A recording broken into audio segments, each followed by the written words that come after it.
Hello everyone and welcome back to our continuing adventures on the Let's Defend platform. Sorry about the slight hiatus. Life and work called. But we're back. And apparently I need to re-up on my VIP Plus. So we're going to take a look at the free challenge on the Let's Defend platform, the obfuscated JavaScript. Analyze the obfuscated JavaScript as a malware analyst. Underneath the security analyst path, and supposedly it's easy and it's free. Imagine you are a cybersecurity analyst. Okay, at a mid-sized tech company. Okay, I have to imagine for that one.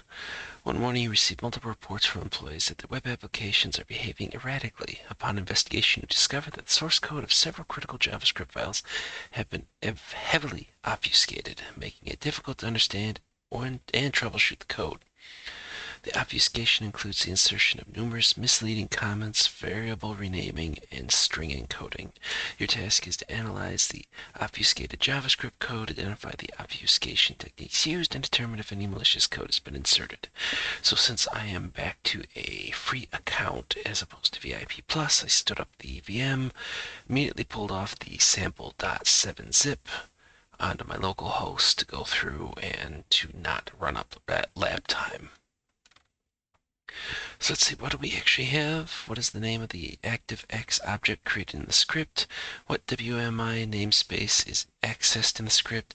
What is the initial value of the attempted variable in the script? What function is used to enumerate network drives in the script? How long does the script wait in milliseconds after executing the netuse command? What is the MSI package used for installation in the script called? What's the final output message? If the network drive removal fails in the script, what function is used to check if a drive is mapped in the script?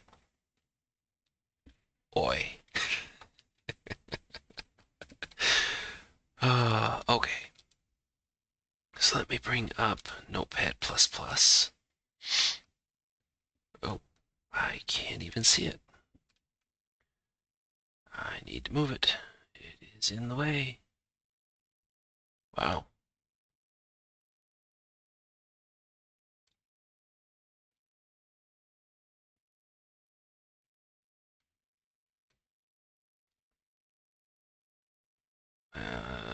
That's just gonna have to do. All right, so let's bring that over. So this is the sample text document that was inside the 7-zip file. And as you can see, they've put the double forward slashes to sit there and have everything treated as a comment. So if we add the JavaScript coloring inside of Notepad++, and we go through, we can see a lot of comments. And then we get a signature at the end.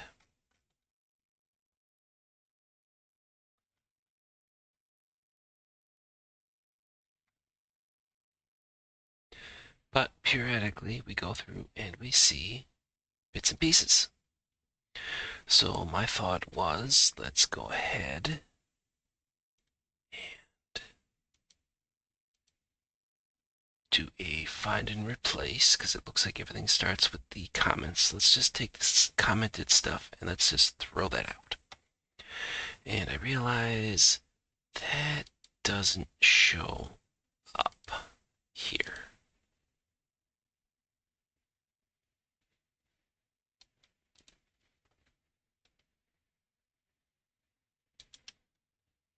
What's a pain in the posterior?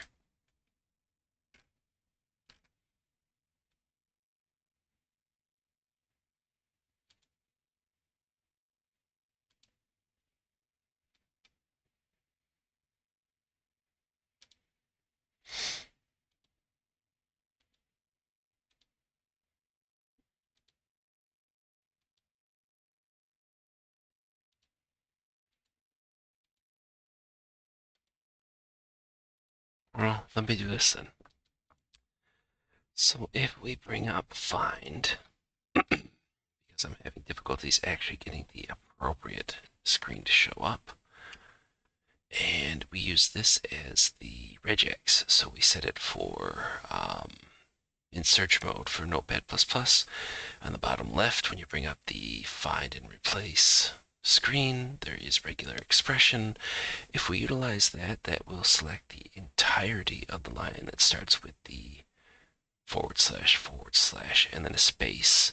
And then we can just replace it with blanks, or we can just do new line, and then we clean up all the empty. What we are left with is this. So there was a section that might have been the original code, and then what we end up with now. Although it seems to be missing an awful lot.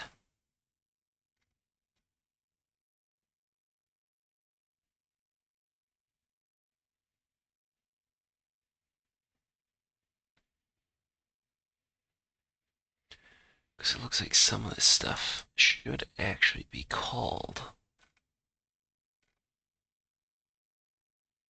before we get to the ActiveX object, which I do believe was one of the items that was asked, right? What is the name of the ActiveX object created in the image? And there is a dot in it, so I'm assuming it's going to be scripting.filesystem object.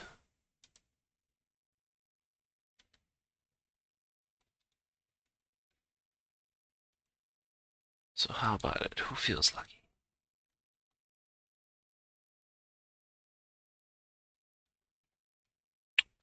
Well, apparently I shouldn't, because that's apparently not correct. What is the name of the object?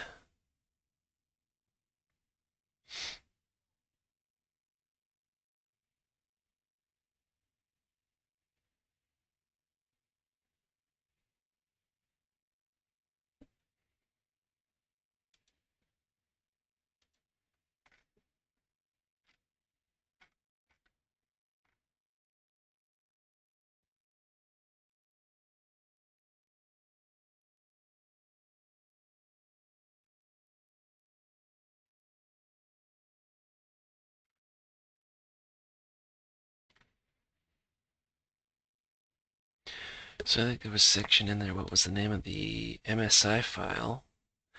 So I guess let's, right? Wasn't there a...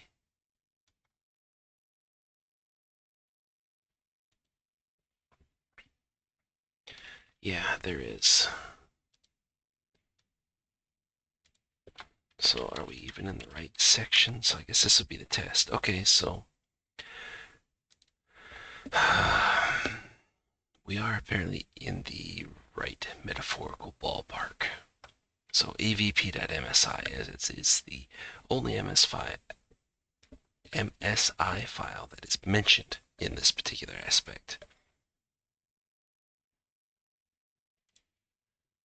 So there should be a sleep command or something that's dumped in here? Because the whole aspect is, okay, it's got to wait. I don't remember seeing sleep. So I'm assuming the rest of this stuff should not be commented out to bejesus and back before we get to this portion. So I guess I should probably clean that up.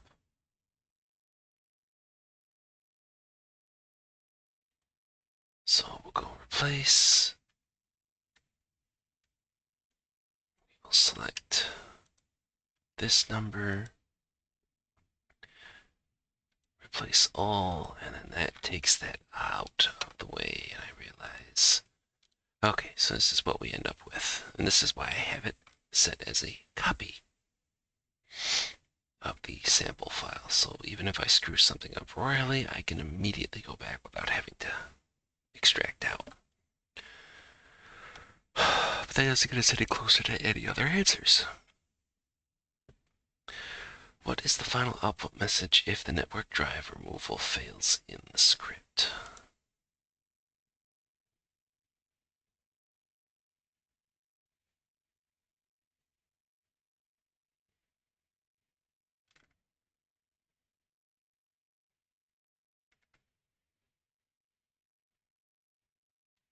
failed. Dot. Which does seem to match.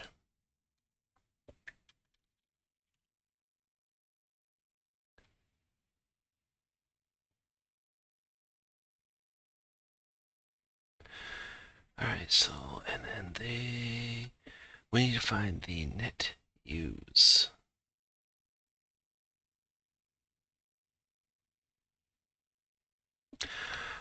Okay, it's not sleep. So if we take a look, net use is used on line 29. We go a little bit further down, we get start time, and then, so I'm assuming the answer is 3,000 milliseconds to basically just take straight from the script and pop in, and that is correct. So instead of sleep, we're looking for something else, basically some sort of mention of a number. Okay. God, this almost seems like this should be working from the top down. Except I don't see an ActiveX object.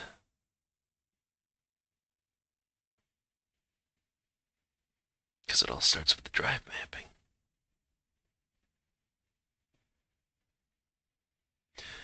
Okay, well, we'll come back to that one, I guess. What's the WMI namespace is accessed in the script?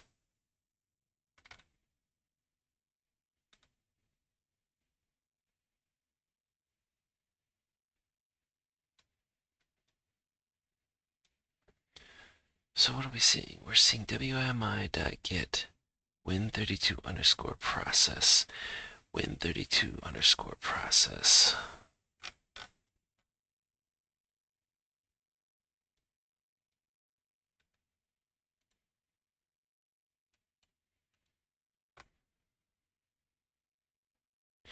Apparently there should be a slash in it. Okay, so that's obviously not going to be win32 anything.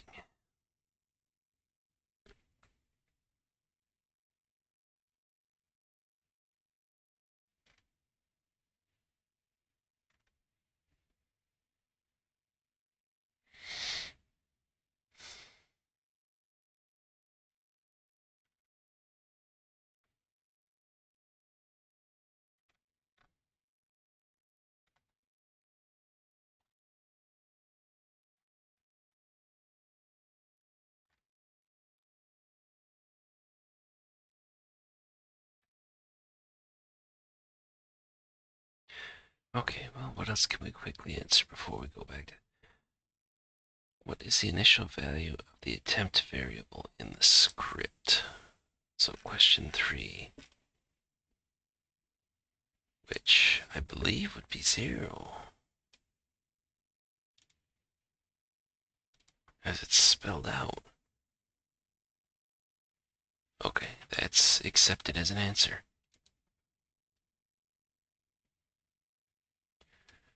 Okay, so let's see. What function is used to enumerate network drives in the script?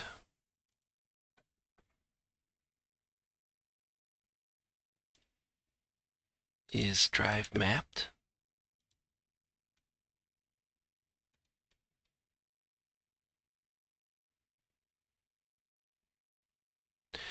No, because there should be a dot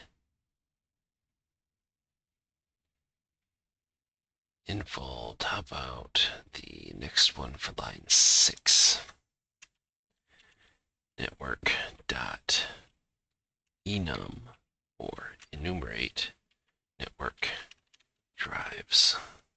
Yes, that's the appropriate response there.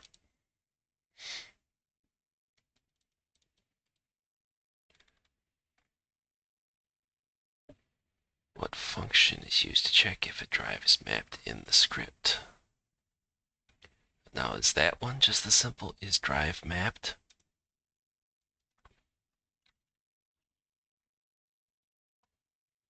Yeah, that one's just right there. And that we pulled from line 5. So then we just have the last two sections where we're worried about a WMI namespace and an ActiveX.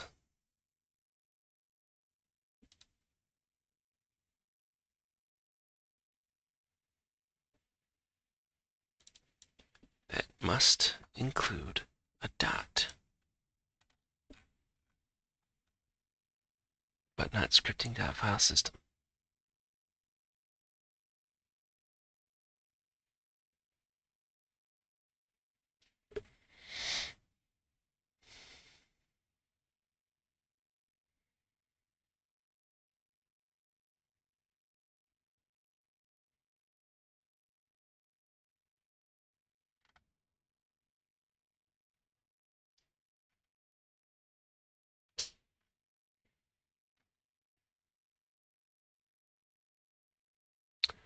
Hmm.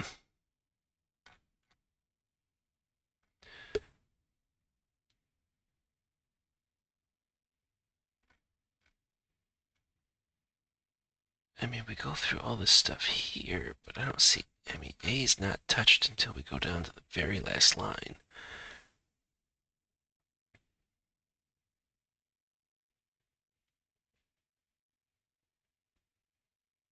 And then they're looking effectively to try E and H.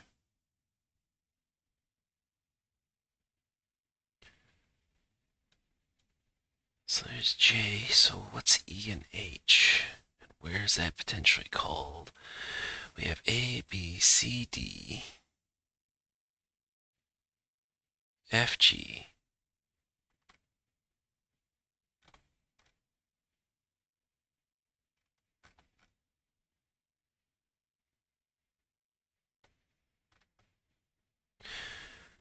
Huh, I wonder if I could have potentially damaged the script by running through that.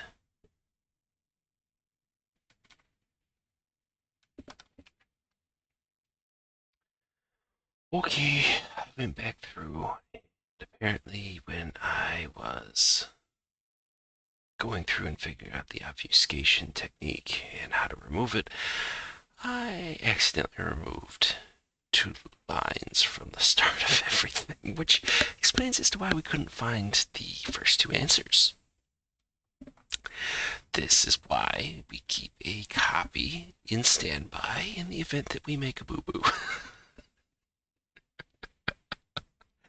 So, as you'll see, everything is now moved. Originally, line 1 was var space attempt space equals space 0.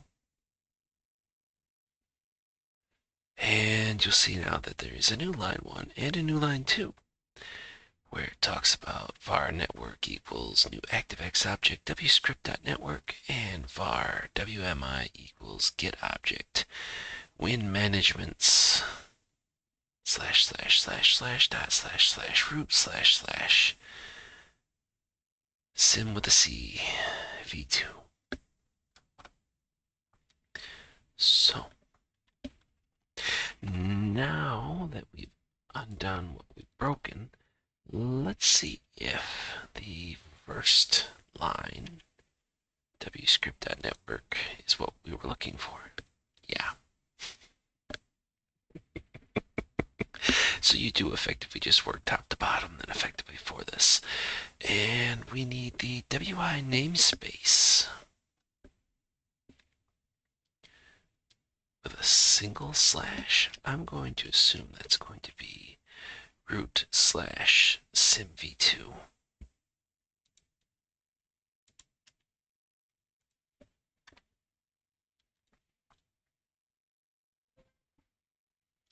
There we go. And that was it.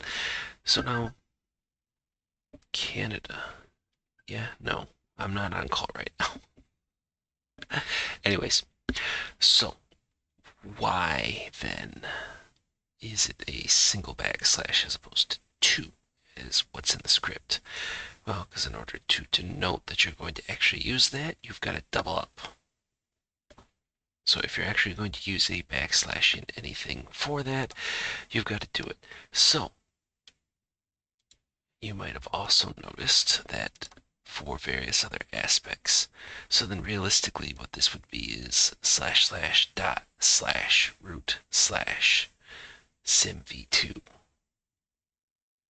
Whereas, I mean, I've never seen a network share that's / / So it's basically the whole double up effect to use the / character. So that turns to start with 4 becomes 2, 2 becomes 1.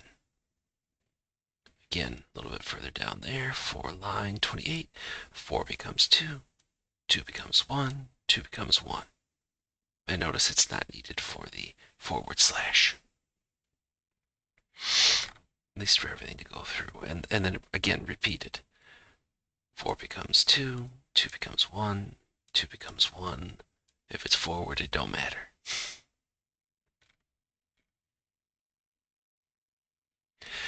And then the aspect of, okay, so why here then? Because this is surrounded in the double quotes as opposed to the single quotes here. And it's also denoting a new line. This has actually been extremely nice. Easy, yeah, when you're sitting there playing with regex and you don't screw something up. So again, the regex that I denoted does work. You just have to make sure you use it right.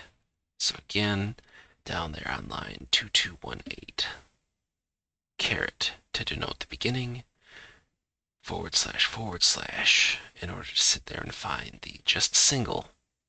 And then we're doing bracket, colon, blank, colon, bracket, in order to just get a single blank space. As you'll notice all the way through this is how it basically starts.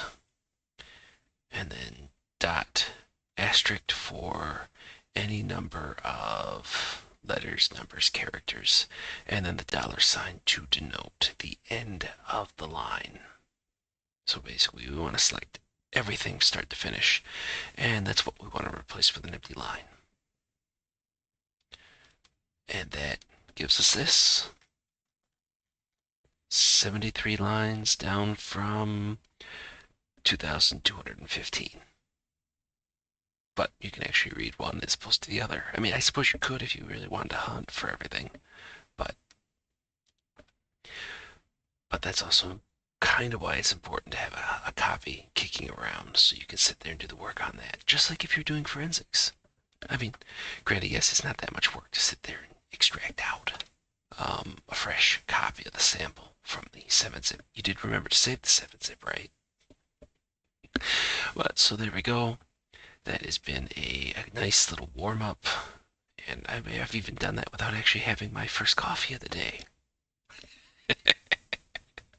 Anyways, so that's been the Obfuscated JavaScript free and easy challenge on the Let's Defend platform. So with all that being said, I will see everybody in the next video.